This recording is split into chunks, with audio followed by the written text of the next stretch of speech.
This is Eric Rattan of Cannibal Corpse. You are listening to the Scars and Guitars podcast with Andrew McKay Smith. G'day, and thanks so much for joining me for this installment of the show, which features a conversation with Vogg from the Polish death metal titans Decapitated. Now, a couple of things I want to discuss before we dive into the chat. The first of which is that I don't conduct interviews. I have conversations. I've had to say this a few times now because I'm receiving some feedback to the effect of, hey, shut up, dude. We don't want to hear from you. Here's the tip. If you don't want to hear my voice, don't listen to my podcast. Simple. The second topic I need to address, feel compelled to address actually, is that the opening exchanges involve topics to do with Vogg and his bandmates' incarceration in Washington State in 2017. If you are unfamiliar, the group were accused of rape and kidnap. All charges were subsequently dropped. Before we get to the chat, let's have a listen to a tune. It's the title track from the group's new album, Cancer Culture, which incidentally acts as the catalyst for this discussion. You'll only be hearing that, though, if you've tuned in via the podcast apps. For all of you people who are listening and watching on YouTube, we're going to cut to the conversation right now. Let's go.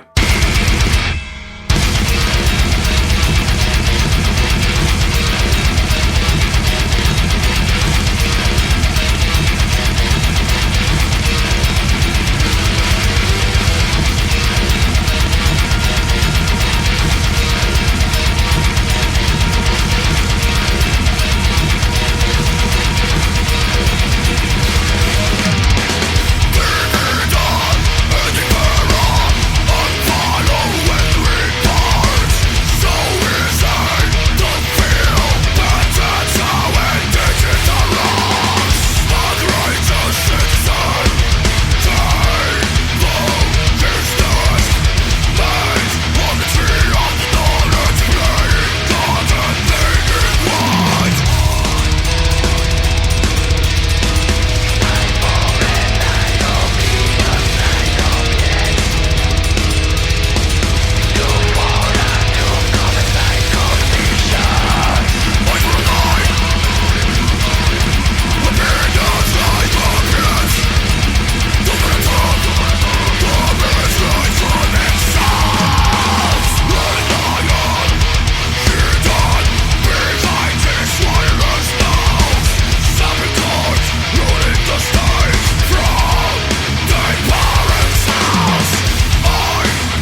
G'day, mate. How are you? Hey, man. All right. Can you hear me? I can hear you loud and clear. Yeah. That's amazing because you call from Australia, right? Correct. Yes, correct. Yeah. Which? Yeah. We have spoken before. We spoke back in 2017 ahead of Anti-Cult. Wow. That's a long time ago. 5 years. Yeah, a lot's happened. Gosh, a lot has happened in that 5 years, hasn't it? But yeah. Oh, yeah.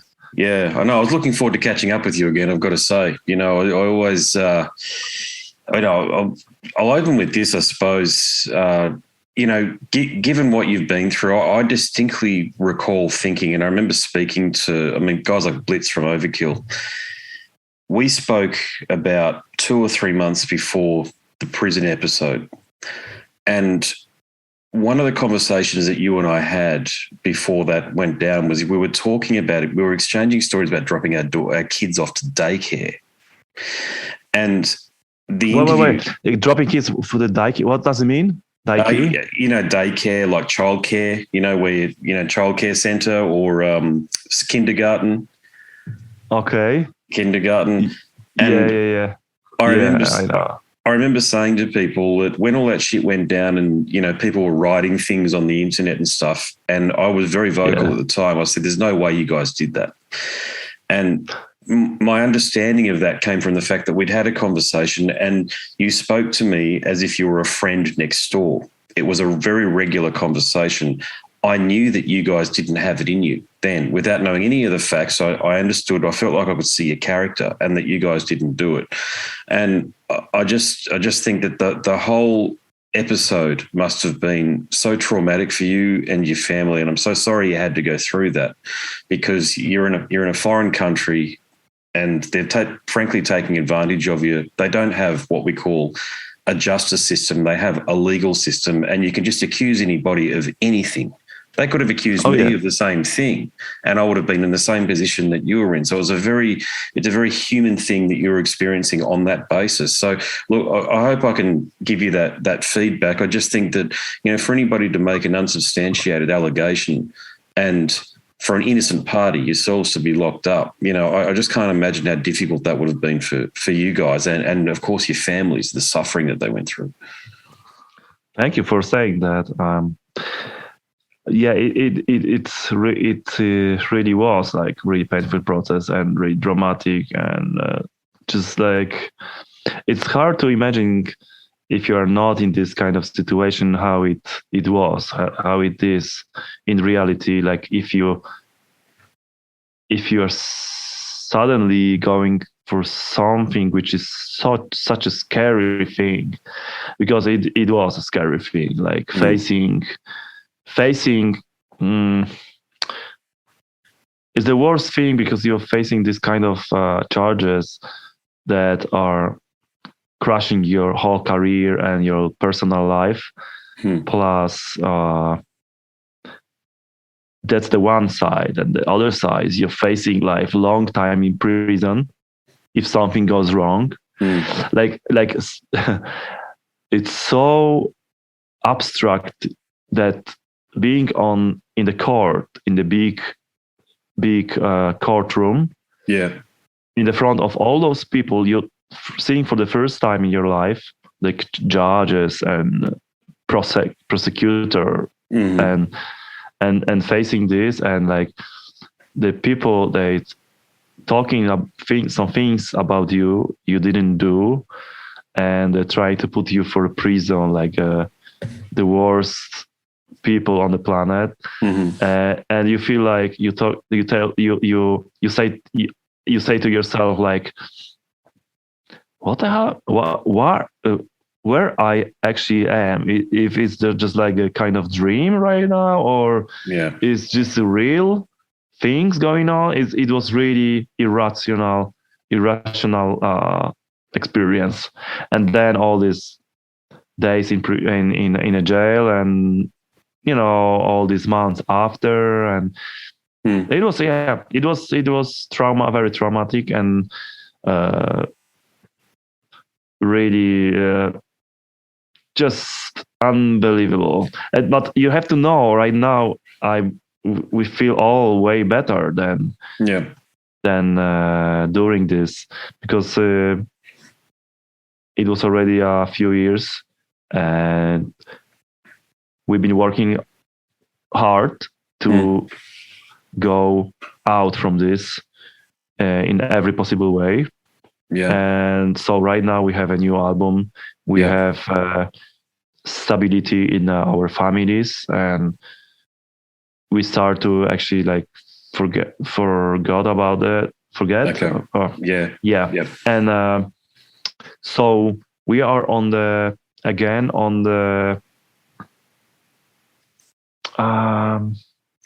like you're diving and you're going for the down and you're going up with diving. So we already on the air. So we breathe. We have a new album. We playing shows. Yep. We've been working very hard to come back with the shows and with our good name. Yeah. Which we did.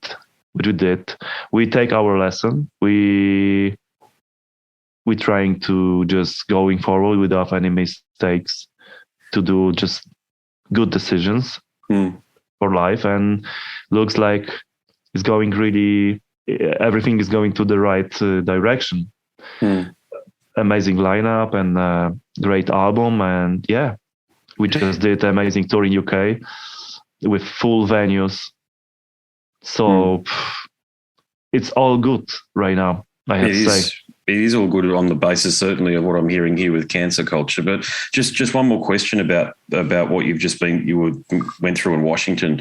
The case was dismissed without prejudice. So does that mean that, like, you've obviously got very good lawyers that are handling things for you, but is the case closed? Is it all just one of those things from a legal perspective that you can put it well and truly behind you? Yes, that's for sure. But I will, the thing is that I don't want to explain what is this all about, because I will need to touch some things and talk about some people or about some procedures that we decide to not touch this topic. But, it's just like classic US procedure about cases like that. I don't want to talk much, because I could say I could explain that, but I don't want to add fuel to the fire. I totally understand. I don't want to deal with the monster. I don't want to deal with the monster. I don't want to wake up the monster. That's it. But no, absolutely. Yeah. Look, my inquiry is just to ensure that to understand if it is behind you, because you so richly deserve to have it put behind you, because it is a false allegation on the basis that it was thrown out. But it's just so notoriously difficult over there. It's like that here in Australia too, mate. This is all behind. This is all behind. Yeah. No matter what, how, all the charges has dropped.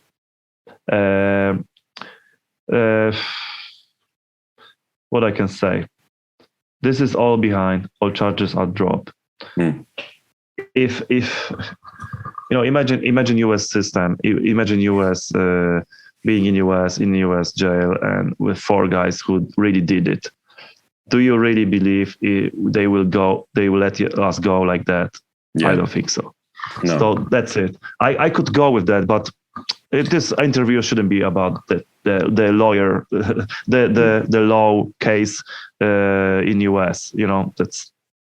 That's okay. I understand, and I appreciate you answering the question, by the way. It certainly is an interview and a conversation, more to the point, about your killer new album. It was, I just wanted to let you know that a lot of people like me across the world, we didn't believe it for a moment, okay? And I think it's important that you understand that you did have some of the keyboard warriors saying things, but people like me who'd actually spoken to you, we didn't believe it. And I just wanted to let you know that. I appreciate that. I really appreciate it. Thank you very much for saying that. No worries. Well, look, let's talk about the new album, Cancer Culture.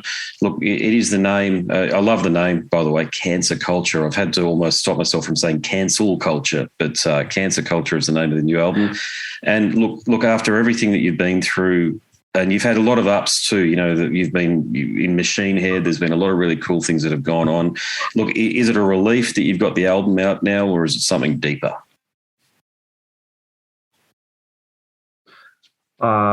this album is really personal thing for me, and as you said, it's so much great things happened during all these last years.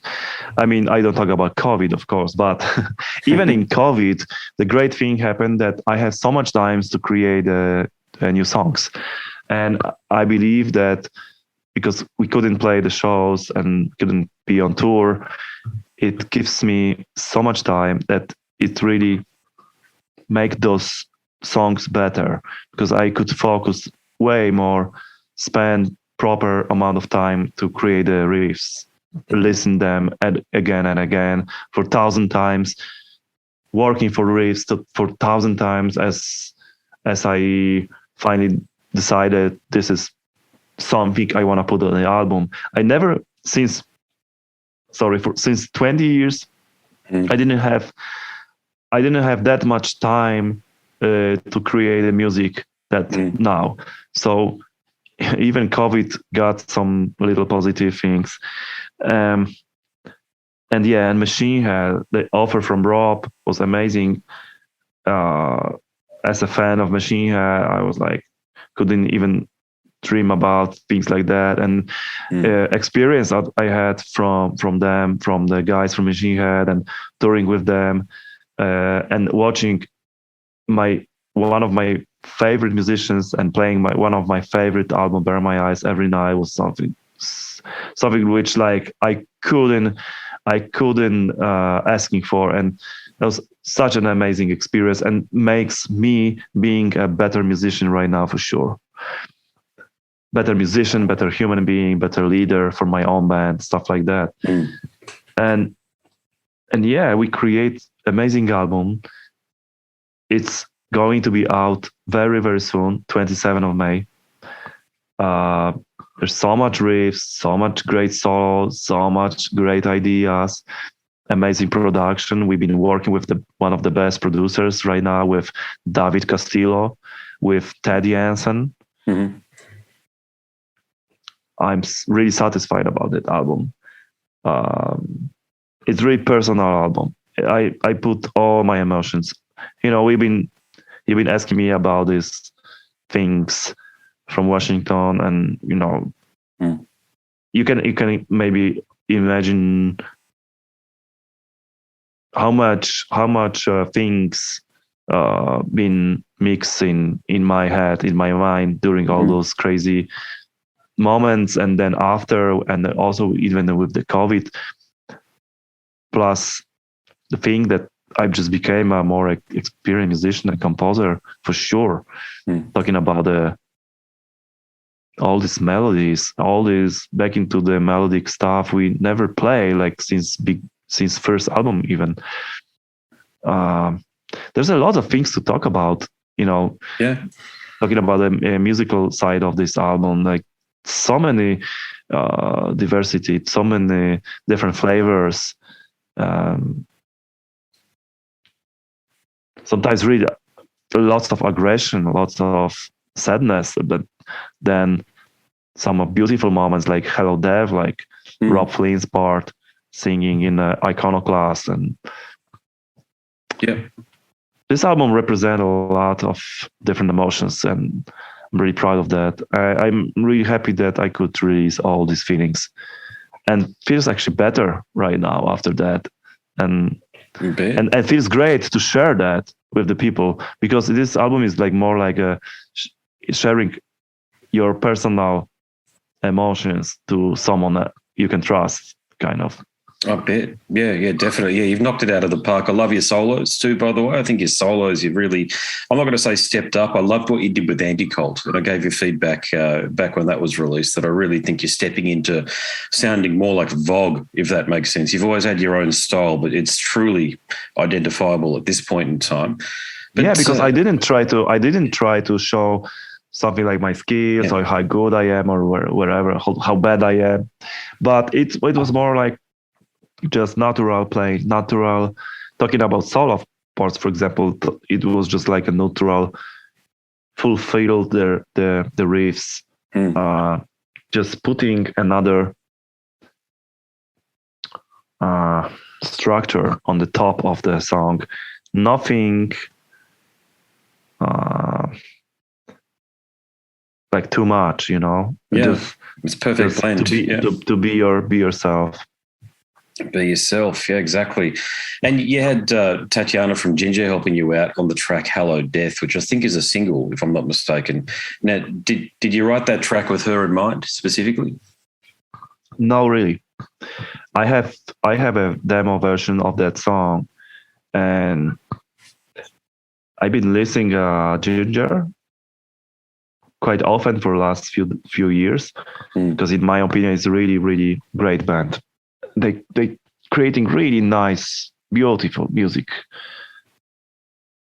For me, actually, I mean, to be honest, for years, nothing that spectacular happened in the metal music. Seriously, I mean, not. Maybe they don't do like revolution or something like that. Of course not, because they are like taking inspiration from Meshuggah, from Opeth and things like that. They have their own unique sound because they have Tatiana, but they have also this Eastern European nostalgia or something in the music, and this is something which really take your heart, like in the, I don't know, they taking on your neck and just squeeze, like so emotional. And so I have the demo, and I've been creating the riff, and I creating all the riffs. I trying to make a different song this time, and I hear about Ginger. I've been listening Ginger. I was like, wow, it's such a great band. And then they just like, it just happened. Like I imagined Tatiana singing for this song somehow, and because I knew I didn't know her in person. I just knew her boyfriend Alex from Suicide Silence, and also the bass player. First, I take a contact for Danny, the bass player, Suicide Silence. So I asked him about contact to Alex, because I knew Alex is a boyfriend of Tatiana. So Alex asked Tiana. I sent a demo version of the song. She really liked it, and she said she want to do it. And she did more than we've been asking for. She did a middle part, and she did the ending of the song, and that's amazing. I love this collaboration. I think we create here something special, something unique, something kind of like, let's say, fresh. I don't like this word, but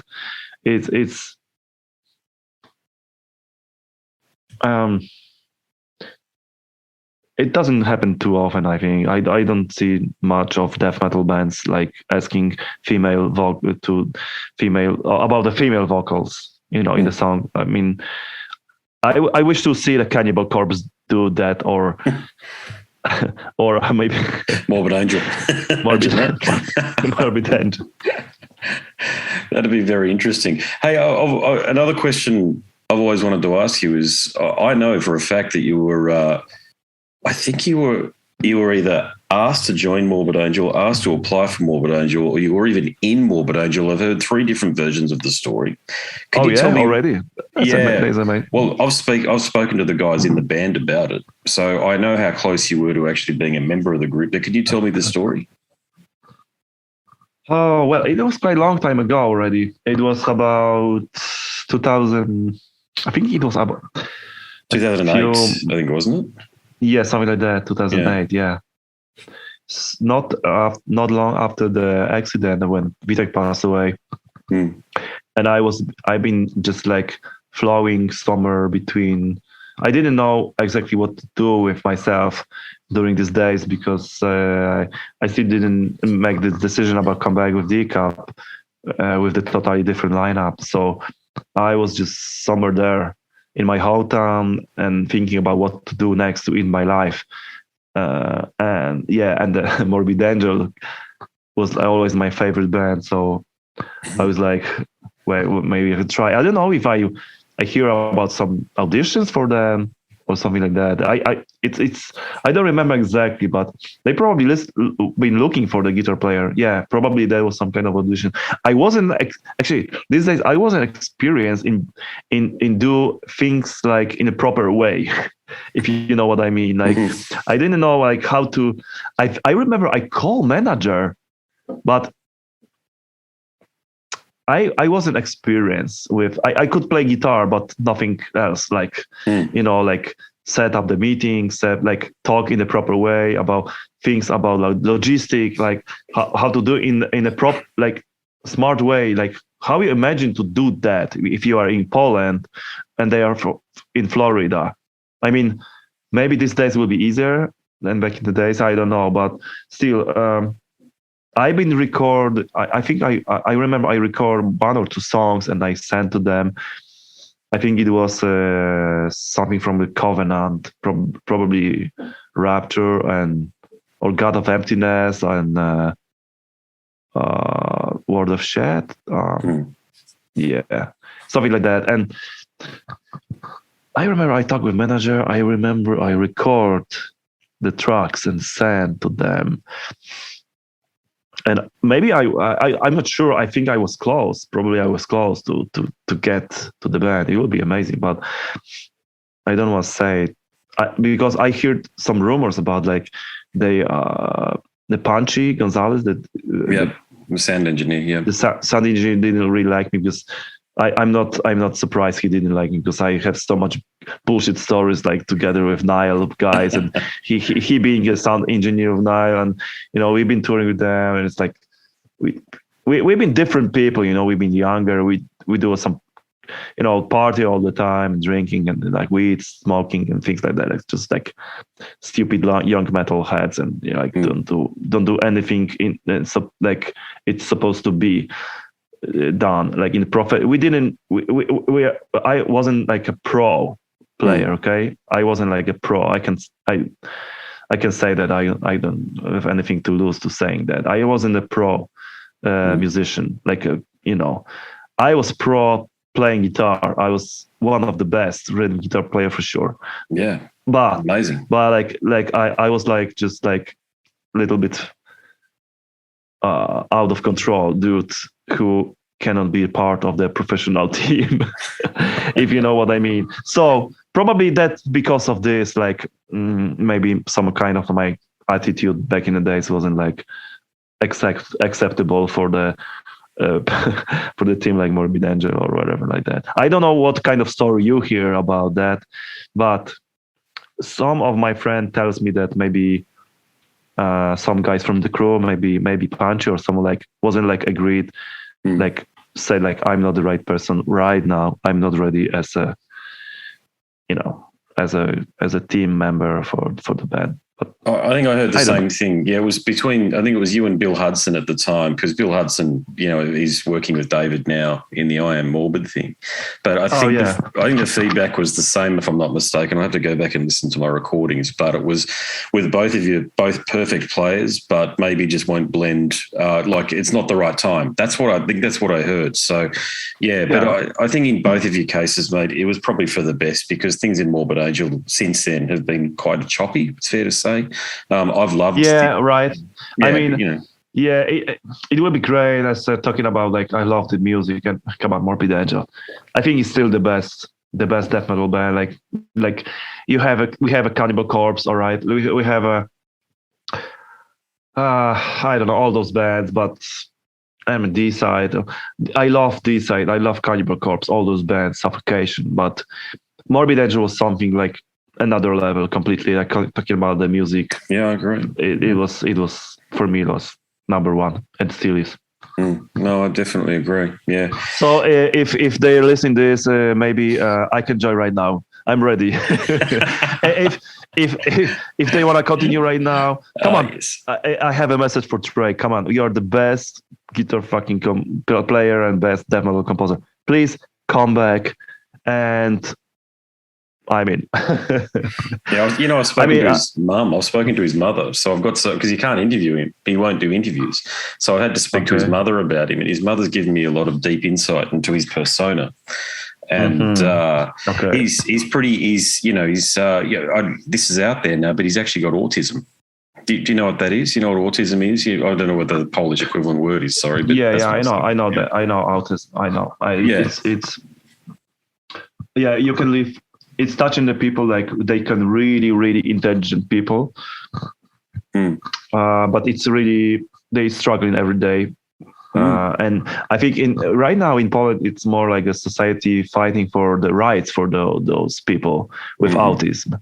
And so, because autistic people can be like not treating serious, they can be out of the society. Like I think here in Poland right now, there is more and more good things happen for autism people. Yeah. Hey, I'd better do a time check. How much time have I got left?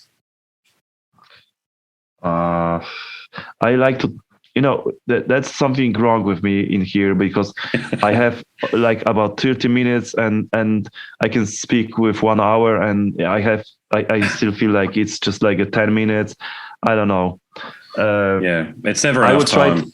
I will try to be more precise with the answers. Okay? No, you answer your questions however you want. It's excellent to talk to you. Like I said up top, I've been looking forward to this conversation for many years. So I'll make this my last question. And I know we haven't talked specifically a lot about your new album, but I'm going to talk it up in my podcast episode. It is one of the albums of the year. I'm going to say that now. And I've only had it for a few days. John sent it across to me from, the Nuclear Blast portal. I love listening to it. I'm just so relieved for you guys that you're able to release an album that's this strong, this powerful, off the back of what you've been. It's not just that, you mentioned your brother earlier. You've been touched by tragedy, if you don't mind me saying, but you're emerging triumphant at the same time. You're not, whatever is happening, the cosmic happenstance, okay, you're living through it.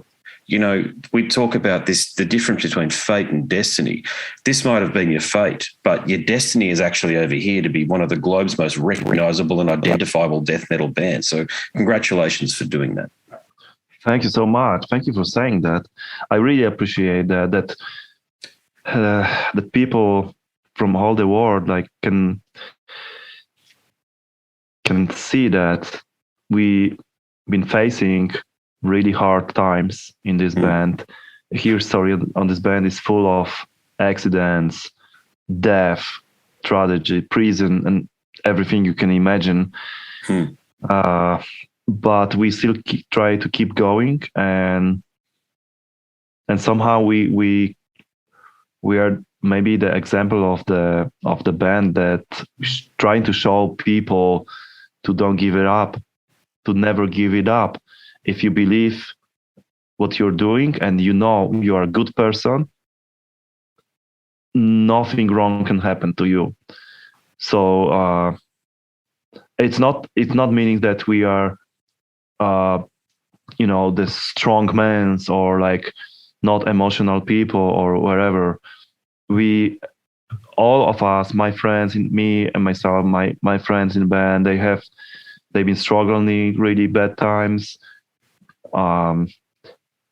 Really traumatic, all these traumatic things happen, kick our asses so much, but somehow we just believe that the good things are still on the front. Maybe it's just like every human being have this kind of stupid hope or wherever it goes, I don't know. Yeah. But we're going forward, and we say to ourselves that we're gonna take all these lessons from the dark times we had. Sometimes we've been just stupid. Sometimes it's just like things happening, like landing without the landing gear, like car accidents when my brother passed away. But sometimes it's just like you need to keep it going. You need to take a lesson and take this all happen as an experience to make your life better, because it really works like that. Just learn on your mistakes, learn on what happened in your life, and try to focus on good things try to make good decisions. This is our goal in Decapitated right now. Only good decisions. This is our flag. This is what our motto sounds like. Let's do good decisions, like good steps. Let's be nice for our friends. Let's be nice for our fans. Let's respect each other and just keep it going with sharing the best we can. And the best we can do is playing music and playing live and go for tour, making records. And we want to keep it going with that because we know there are people that they're waiting for that. And there are huge expectations. And hopefully then our new album will cover the expectations for our fans. And that's just like huge privilege and we really appreciate, we feel honored to be a part of this scene and be that much recognizable everywhere on the planet. And even we had these crazy times and we almost lost everything we've been working for years, we have the people that believe that we are good people, that we have fans that still supporting us and don't let us go down with all this bullshit happen. And because of you and fans that we have, truly believing fans, we can continue, and that's amazing, and we are thankful, and that's another motivation that keep us going. Beautifully put, very articulate, and I can tell how grateful you are. Of course, through your words, but just even looking at the way that you're talking, I can tell how much this means to you. So, look, long may you continue to reign and prosper. Hopefully, all of the difficulties are in the rearview mirror. Fingers crossed on that front there. But look, good luck with everything. I don't know whether you need luck. You know why? Because I think you've made your own. Because even though you've had all of this tragedy, you've gotten through it. That's what I'm saying. Your destiny over here is to continue to be one of the globe's most recognisable and important death metal bands. You are driving the genre forward through your guitar playing, through the drumming, through the vocals, the bass playing, the whole lot. You've always been the complete package. But I think, if anything, now people can recognise that, you know, here you are in the top 3 or 4 death metal bands in the world at the moment, and this album here proves it. So good luck with everything, mate. Wow, thank you very much for saying that. I really appreciate that. We're just going to keep it going with that, what we're doing. Yeah. That's what I want to say for my last thing. Because we really feel that we are part of that scene, we are part of this community. And we have such an incredible support from the metal community, which is more than we can ask for. Yep, indeed. Well, we are a community. We are a community of like-minded brothers and sisters, and and I'm glad you feel that way, mate. After everything that's happened, so look, good luck with the interviews. Look, I hope I wasn't too probing up the top there. I was just, I just wanted to let you know that we do care about you. I hope I can say that. Yeah, I can understand because, like you said, last time we spoke was just like before all happened. So I think if you, for probably. For you, like talking with me right now, you have still in mind all these crazy things, which I already almost forgot. So, which is another good thing, I think. I think it's for the best. Yeah, it's for the best. Yeah, you got a strong resolve there, mate. Yeah. Well, look, God bless you. God bless your family too. I hope with everything going on the bloody border there with the Ukraine and Russia isn't affecting you guys too much. I mean, it's affecting so many people over there. We know that. We've got people coming from the Ukraine into Australia now. So, yeah, mate. Oh God, I know you've done humanitarian mission into Ukraine. Well done on doing that. With your brothers and sisters in the Eastern Bloc there. So, mate, good luck with everything. I hope our paths cross again, as they surely will, because no doubt you'll have another killer album out in a few years' time. Thank you so much. Thanks so much. It was great to talk, and thanks for your support. And hope to see you in Australia. That'll be the cherry on the top of the cake, that one. Yes, exactly. Thanks very much.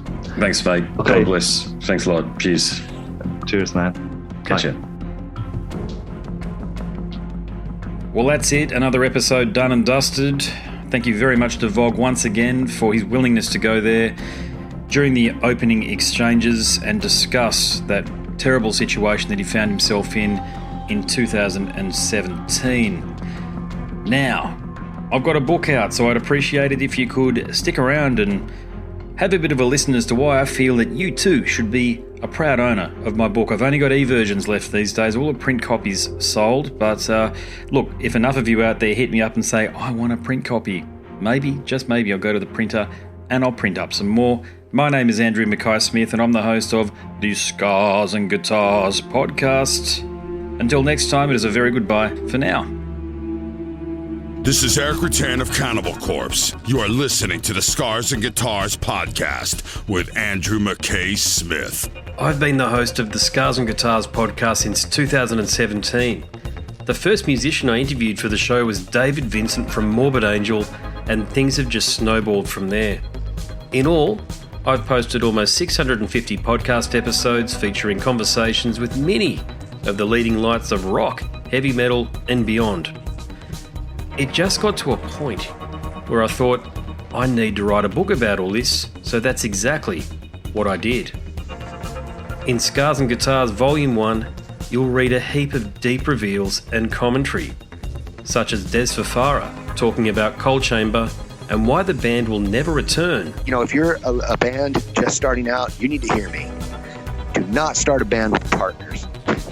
Ever. Yeah, wise words, sage advice, mate, for anybody. Don't ever, because I can't go do Coal Chamber right now unless I get others involved. Phil Anselmo talks about the episode in his career which gives him the greatest sense of accomplishment. I think the staying power of the fans and the staying power of the songs, you know, whether it's Pantera, Down, or Superjoint, the fans remember the songs. Alex Skolnick from Testament confirms that, yes, playing the guitar in Ozzy's band is anything but an ordinary gig. Will Silent Oz from Dimmu Borgir write a book? Pa from Sabaton gives advice to people who want to start a band. Look at the team around you, look at the bandmates. If the guys want to be on the stage, then it's all cool. If the guys want to be backstage, then it's not going to be cool. Current and former members of Cradle of Filth discuss the band's seminal 90s material. Read about the reaction to George Lynch and Mark from Suicide Silence's comments when they throw shade at then President Donald Trump. We have this idiotic monster, you know, this egotistical, self-aggrandizing, complete piece of shit in there. I just can't understand how we've gotten to this place. And yeah, we kicked a hornet's nest with Sepultura. Percussive overlord Gene Hoglan talks about recording with Chuck Schuldiner. Chuck was always, he was very open-minded, and he was into having his musicians that were playing with him just reach out for the best stuff that they had. Phil Campbell from Motorhead discusses what it takes to get sober. John Five answers his critics who dismiss his tenure with Marilyn Manson. You know, my name is John Five, and Manson gave me that name, and I had some of the best years of my life in that band and learned a lot. And we get the lowdown on Treyarch Zagtoth from those who would know, including his mother. All across Scars and Guitars Volume 1, there are moments of tension, relief, tragedy, exhilaration, and throughout it all, you'll obtain insight that I believe no one else has managed to obtain from many of your favourite artists. So treat yourself. Scars and Guitars Volume 1 is currently available as an ebook with a print edition on the horizon. Follow the links attached and download a sample. I'm sure you'll be compelled to read the whole book.